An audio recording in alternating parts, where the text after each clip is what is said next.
اگر آپ نے ہمارے چینل کو سبسکرائب نہیں کیا تو سبسکرائب کریں۔ السلام علیکم ناظرین، میں ہوں عطا محمد تبسم اور اپنے بلاگ کے ساتھ حاضر خدمت ہوں۔ کیا ملک کے پہلے وزیر اعظم لیاقت علی خان کا قتل قادیانیوں کی سازش تھا؟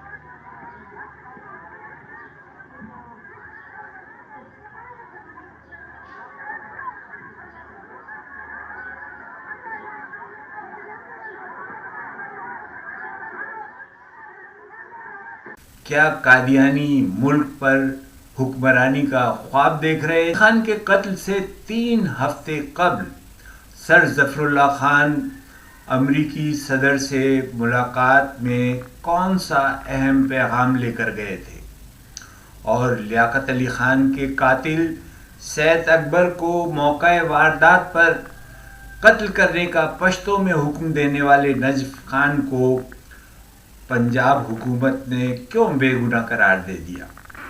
اور اس طرح کے بہت سارے سوالات آج بھی 75 سال کے بعد لیاقت علی خان کے قتل کے واقعے کو تازہ رکھے ہوئے ہیں۔ لیاقت علی خان نے اس ملک اور اس قوم کے لیے قربانی دی، لیکن اس ملک میں جس طرح سے بڑے بڑے واقعات ہوئے، پہلے وزیر اعظم لیاقت علی خان کا قتل ہوا، اس کے بعد بے نظیر بھٹو کا بھی اسی راولپنڈی کے اندر قتل ہوا، اور ضیاء الحق ان کا جہاز بھی گرایا گیا۔ اس طرح کے بہت سارے واقعات ہماری تاریخ میں موجود ہیں۔ ہم ان واقعات پر آج تک کوئی ایسی تحقیقات نہیں کرا سکے جس سے عوام کے دلوں میں اور ذہنوں میں جو شکوک پیدا ہیں ان کا کوئی جواب دیا جا سکے۔ معاملے کو اسکاٹ لینڈ یارڈ ہی کے سپرد کر دیتے ہیں۔ پہلے وزیر اعظم لیاقت علی خان کا قتل ہوا تو ان کے قتل کی تفتیش بھی اسکاٹ لینڈ یارڈ کو دی گئی، اور بعد میں بے نظیر بھٹو کا قتل ہوا، وہ تحقیقات بھی اسکاٹ لینڈ یارڈ کو دی گئیں، لیکن ان کا حاصل کیا نکلا؟ وہی قاتل اور اسی سے آپ انصاف چاہیں، یہ ممکن نہیں ہے۔ تو جناب عالی، آج ہم اپنے بلاگ کے اندر اس بات کا جائزہ لیتے ہیں کہ قائد ملت لیاقت علی خان کے اس قتل میں قادیانیوں کا کتنا ہاتھ تھا۔ آج کے بلاگ میں ہم اس پہلو کا جائزہ لیں گے کہ لیاقت علی خان کے قتل میں قادیانی کس حد تک ملوث تھے، اور امریکہ اس سازش میں کس طرح سہولت کار تھا۔ امریکی CIA کی رپورٹ جو 50 سال کے بعد مشتہر کی گئی ہے، اس رپورٹ میں سر ظفر اللہ خان کو پاکستان کا وزیر اعظم بنانے کے بارے میں بات کی گئی ہے، اور یہ رپورٹ عین اس وقت بھیجی گئی جب لیاقت علی خان کا قتل ہوا تھا، اور چند دن بعد یہ فیصلہ ہونا تھا کہ ملک کے آئندہ وزیر اعظم کون ہوں گے۔ CIA نے پاکستان سے جو رپورٹ بھیجی اس کے اندر واضح طور سے لکھا کہ اس بات کا فیصلہ کر لیا گیا ہے کہ سر ظفر اللہ خان کو پاکستان کا آئندہ وزیر اعظم بنایا جائے گا۔ پھر کیا ہوا؟ یہ سب باتیں آج کے بلاگ میں شامل ہیں، اور ہم ان پر بہت ڈیٹیل سے اور بہت تفصیل سے بات کریں گے۔ ہمارے ساتھ رہیے گا۔ یہ اور بہت سے ایسے سلگتے سوالات کے جوابات ہمارے اس بلاگ میں سنیے گا۔ ہمارے ساتھ رہیے گا اور ہمارے چینل کو اگر آپ نے سبسکرائب نہیں کیا تو سبسکرائب کا۔ ہم اپنے ولاگ میں تاریخی واقعات، سیاسی معاملات، اندرونی کہانیاں، انکشافات بتاتے رہیں گے، آپ ہمارے ساتھ رہیے گا۔ چند برس پہلے امریکہ کے نیشنل آرکائیو ڈپارٹمنٹ نے اپنی دستاویزات عوام کی رسائی کے لیے کھولی ہیں۔ ان میں ایسے خطوط اور ٹیلی گرام موجود ہیں جن کے مطالعے سے لیاقت علی خان کے قتل کی بعض گرہیں کھلتی ہیں۔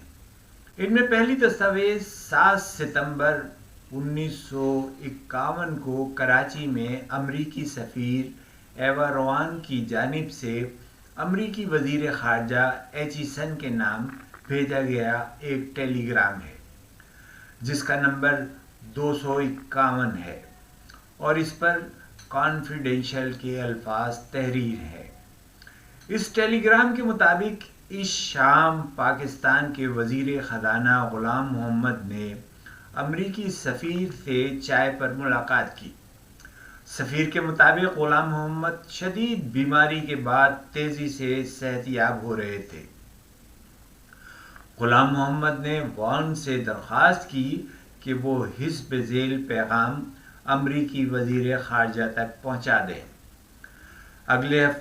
پیغام کیا تھا؟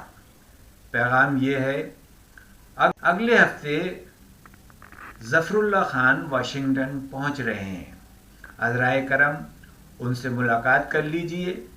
انہیں توقع ہے کہ آپ ان سے اپنے گھر پر ملاقات کریں گے اور انہیں ہیری مین سے ملاقات کے لیے بھی وقت دلوائیں گے۔ یہاں ہیری مین سے مراد ہیری ایس ٹرومین ہے، جو اس وقت امریکہ کے صدر تھے۔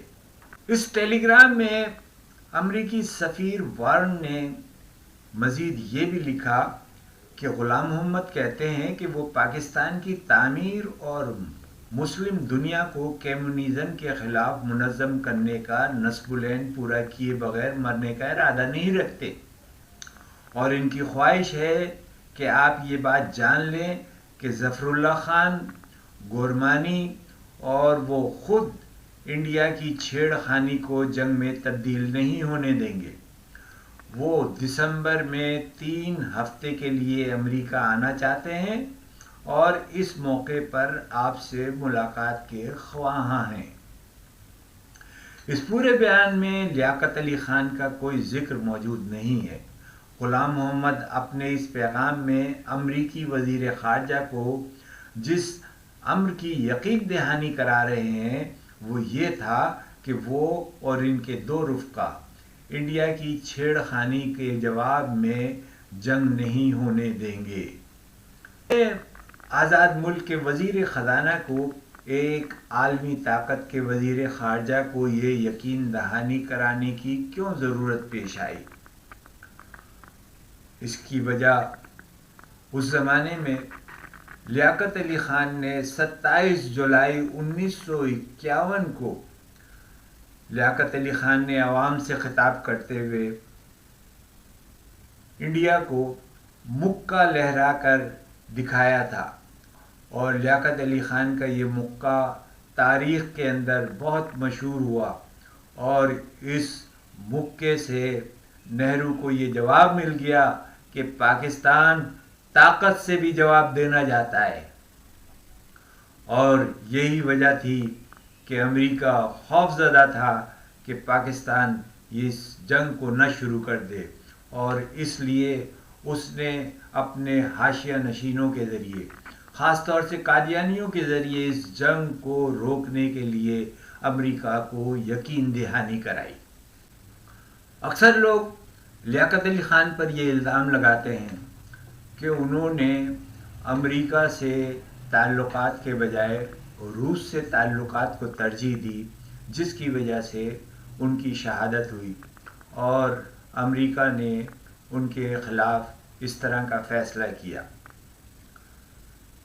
لیکن یہ بات اتنی صحیح بھی نہیں ہے، کیونکہ امریکی سفیر سے غلام محمد کی اس ملاقات سے 12 دن پہلے 25 اگست 1951 کو لیاقت علی خان نے امریکی وزیر خارجہ کے نام ایک خط تحریر کیا تھا، جس میں پاکستان کے لیے دفاعی ساز و سامان کی درخواست کی گئی تھی۔ خط میں جو باتیں کہی گئی تھی وہ بڑی کانفیڈینشیل تھی، اور وہ کسی اور ذریعے سے بھیجنے کے بجائے سیکرٹری خارجہ اکرام اللہ کے ہاتھ یہ خط بھیجا گیا تھا۔ لیکن اتنا اہم خط جو ایک ملک کے وزیر اعظم نے ایک عالمی طاقت کے وزیر خارجہ کو تحریر کیا تھا، 2 ماہ کی غیر معمولی تاخیر کے بعد، اور اس وقت کے وزیر اعظم لیاقت علی خان کے قتل کے 2 دن بعد 18 اکتوبر 1951 کو امریکی وزیر خارجہ کو پہنچایا گیا۔ اس خط کو روکنے والے کون تھے، اور یہ خط کیوں وقت پر نہیں پہنچایا جا سکا؟ ایسی کیا بات تھی جو لیاقت علی خان نے امریکہ کو لکھی تھی اور جس کو وقت پر پہنچنے سے روکا گیا، اور اس خط کو غائب کیا گیا، اور 2 ماہ کی تاخیر کے بعد لیاقت علی خان کے قتل کے بعد یہ خط امریکہ کے حوالے کیا گیا۔ پتہ ہے کہ اس وقت برطانیہ نے پاکستان سے یہ درخواست کی تھی کہ پاکستان ایران پر دباؤ ڈالے اور ایران کے جو تیل کے کنویں ہیں وہ امریکہ کے حوالے کر دے، اور اس کے ساتھ ہی امریکہ نے پاکستان سے یہ بھی درخواست کی تھی کہ وہ پاکستان کے ہوائی اڈے امریکہ کے لیے کھول دے۔ لیکن لیاقت علی خان نے اس درخواست کو مسترد کر دیا۔ یہ ایک بڑی وجہ ہو سکتی ہے جو اس عالمی منظرنامے میں لیاقت علی خان نے جو جسارت کی تھی اس کی سزا دینے کے لیے امریکہ نے اپنے حاشیہ برداروں سے، اپنے ان خادموں سے جن سے ان کے برسوں کے تعلقات ہیں، برطانوی حکومت ہمیشہ سے بر صغیر میں قادیانیوں کو سرپرستی کرتی آئی ہے، اور یہی وجہ ہے کہ وہ تمام معاملات کو قادیانیوں ہی کے ذریعے اس ملک کے اندر اپنے آزمانا چاہتے ہیں۔ امریکہ نے کشمیر پر خفیہ معاہدہ ختم کرنے کی بھی دھمکی دی تھی، لیکن لیاقت علی خان نے کہا کہ پاکستان نے امریکہ کے تعاون کے بغیر آدھا کشمیر تو لے لیا ہے اور باقی کشمیر بھی ہم حاصل کر کے رہیں گے۔ لیاقت علی خان نے امریکہ سے ہوائی اڈے خالی کرنے کا بھی مطالبہ کر دیا تھا، اور لیاقت علی خان کا یہی مطالبہ واشنگٹن پر بم بن کر گرا تھا۔ امریکی حکومت کے لیاقت علی خان کے ساتھ اختلافات گراہم کی رپورٹ سے بھی ظاہر ہوتے ہیں جو اس نے سپریم کورٹ میں پیش کی تھی۔ گراہم نے اچانک پاکستان کی مخالفت شروع کر دی تھی، حالانکہ پہلے کبھی اس نے اس پر اشارہ بھی نہیں دیا تھا۔ لیاقت علی خان کے جسم سے ملنے والے خالی کارتوس امریکی ساختہ تھے۔ یہ بھی ایک اہم انکشاف تھا جس پر کوئی توجہ نہیں دی گئی، اور اس وقت کہا گیا کہ عالمی سطح پر پاکستان کے تعلقات دوسرے ملکوں سے خراب ہو جائیں گے، اس لیے اس بات کو خفیہ رکھا جائے اور اس بات کو مشتہر بھی نہ کیا جائے، اور اخبارات میں بھی اس بات کا کوئی الزام نہیں لگایا جائے۔ یہ جو کارتوس استعمال ہوئے تھے یہ امریکی ساختہ تھے اور بہت اعلیٰ کوالٹی کے تھے جو امریکی افسر استعمال کرتے تھے اور مارکیٹ میں کبھی دستیاب نہیں ہوتے تھے۔ لیاقت علی خان کے جو قتل ہے اس کے بارے میں پاکستان کا امریکی سفارت خانہ، کابل کا امریکی سفارت خانہ اور روس کا امریکی سفارت خانہ، یہ تینوں بہت زیادہ مصروف تھے، اور ان تینوں کی جو دستاویزات منظر عام پر آئی ہیں وہ سینکڑوں میں ہے۔ سینکڑوں ایسی رپورٹس ہیں جو کابل سے، ماسکو سے، کراچی سے امریکہ کو بھیجی گئی، اور ان میں پاکستان میں ہر وقت بدلتے ہوئے حالات، لیاقت علی خان کے قتل کے بعد عوام کا رد عمل، سیاسی رد عمل، سیاستدانوں کی خواہشیں، یہ سب کچھ امریکہ کو کمیونیکیٹ کیا جاتا رہا۔ اور اسی کے دوران امریکی CIA نے کراچی سے جو رپورٹ دی، اس رپورٹ کے اندر یہ بتایا گیا کہ پاکستان کے اندر لیاقت علی خان کے قتل کے بعد جن 2 افراد کو آئندہ وزیر اعظم بنایا جا سکتا ہے، ان میں غلام محمد اور سر ظفر اللہ خان ہیں۔ اور اس کے تھوڑے ہی عرصے بعد دوسری رپورٹ جو بھیجی گئی، اس رپورٹ کے اندر یہ فیصلہ بتا دیا گیا کہ سر ظفر اللہ خان کو پاکستان کا وزیر اعظم بنانے کا فیصلہ کر لیا گیا ہے۔ سر ظفر اللہ خان کے جو بھی کوائف تھے، ان کا جو بایو ڈیٹا تھا، وہ فوری طور سے CIA نے امریکہ میں بھیجا، اور اس سے اس بات کا اظہار ہو جاتا ہے کہ قادیانی جو تھے وہ پاکستان کو اپنی تبلیغ کے لیے استعمال کرنا چاہتے تھے، اور لیاقت علی خان ان کے راستے میں بڑی رکاوٹ تھے۔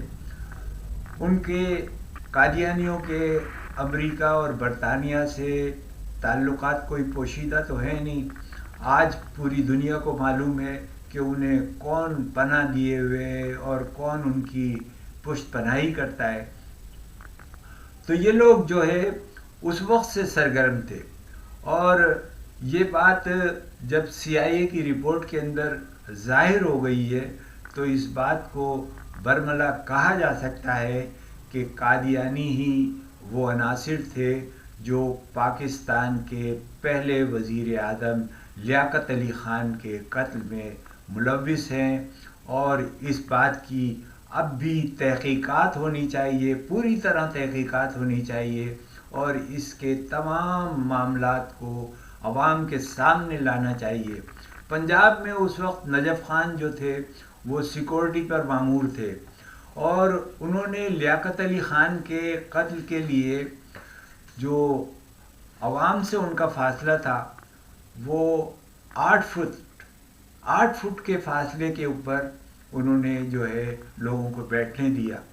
اور یہ سید اکبر جو قاتل تھا وہ تو اس جلسے میں بہت وقت سے پہلے آ گیا تھا، اور اس نے پہلے مخصوص نشستوں پر بیٹھنے کی کوشش کی، وہاں سے اس کو اٹھا دیا گیا تو وہ پھر سامنے کی طرف آ کے بیٹھ گیا۔ اور یہ فاصلہ جو ہے وہ 8 فٹ یا 16 فٹ، اس فاصلے کے ساتھ اگر وزیر اعظم کے ساتھ کوئی بیٹھتا ہے اور اس کے مقاصد جو ہیں وہ خطرناک ہوتے ہیں تو اس کا نتیجہ یہی ہوتا ہے جو اس قتل کی واردات میں ہوا۔ 17 اگست 1952 کو حکومت نے منیر کمیشن کی رپورٹ کا خلاصہ اخبارات کے لیے جاری کیا۔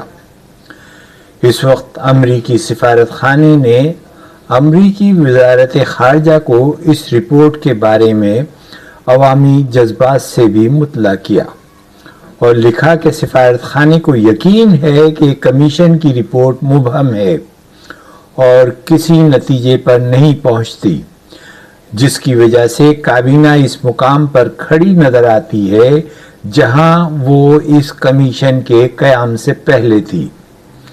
ممکن ہے کمیشن کی اصل رپورٹ میں کوئی بات وضاحت سے کہی گئی ہو، تاہم اس کے خلاصے میں کوئی بات واضح نہیں ہے۔ یہ جسٹس منیر رپورٹ تھی جس کو حکومت نے جو ہے اس وقت خفیہ رکھ کر اس کو آج تک شائع نہیں کیا، لیکن اس کا ایک خلاصہ جاری کیا تھا جس کے اوپر نہ عوام نے اعتماد کیا نہ دوسرے لوگوں نے اعتماد کیا۔ 30 اگست 1952 کو امریکی سفارت خانے نے 24 سے 29 اگست 1952 کے دوران پیش آنے والے سیاسی و اقتصادی واقعات کی تلخیص اپنی وزارت خارجہ کو روانہ کی۔ صاحبزادہ اعتزاز الدین انسپکٹر جنرل پولیس تھے جو لیاقت علی خان کے قتل کی تحقیقات کر رہے تھے کہ وہ ہوائی حادثے میں ہلاک ہو گئے، جس سے بہت ساری افواہوں نے جنم لیا۔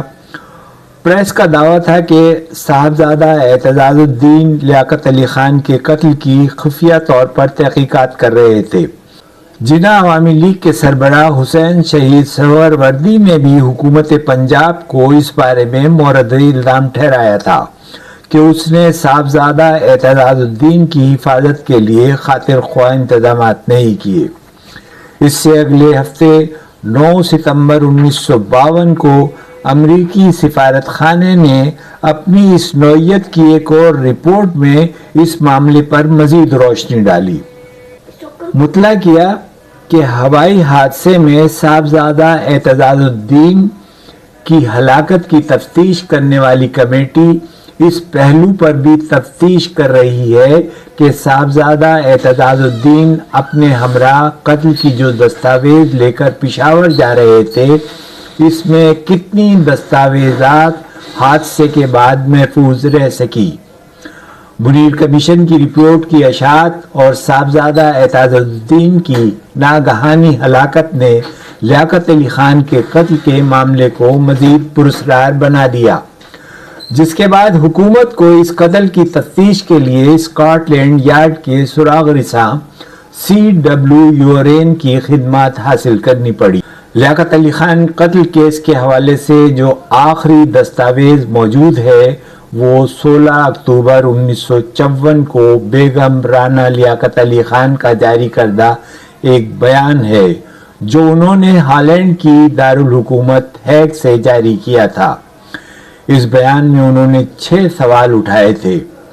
ایک ایسے موقع پر جب لیاقت علی خان ایک اہم پالیسی بیان دینے والے تھے اور اپنی مقبولیت کی انتہا پر تھے، انہیں کیوں قتل کر دیا گیا؟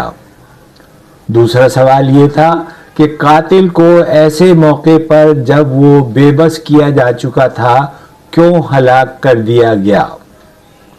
بیگم رانا لیاقت علی خان کا تیسرا سوال یہ تھا کہ قاتل پر گولی چلانے والے پولیس اہلکار کو سزا دینے کے بجائے ترقی کیوں دی گئی؟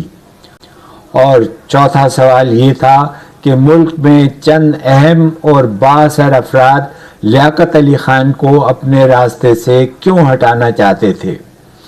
قائد اعظم کی شخصیت اور ان کے نام کو بعض اہم معاملات میں کیوں نظر انداز کیا جا رہا تھا؟ ان تمام سوالات کے جواب آج بھی لوگوں کے ذہنوں میں ہیں، اور بیگم رانا لیاقت علی خان کی روح جاتے جاتے بھی یہ سوال کر رہی ہے کہ لیاقت علی خان کو کیوں قتل کیا گیا تھا۔ ہم اپنے ولاگ میں تاریخی واقعات، سیاسی معاملات، اندرونی کہانیاں، انکشافات بتاتے رہیں گے۔ آپ ہمارے ساتھ رہیے گا۔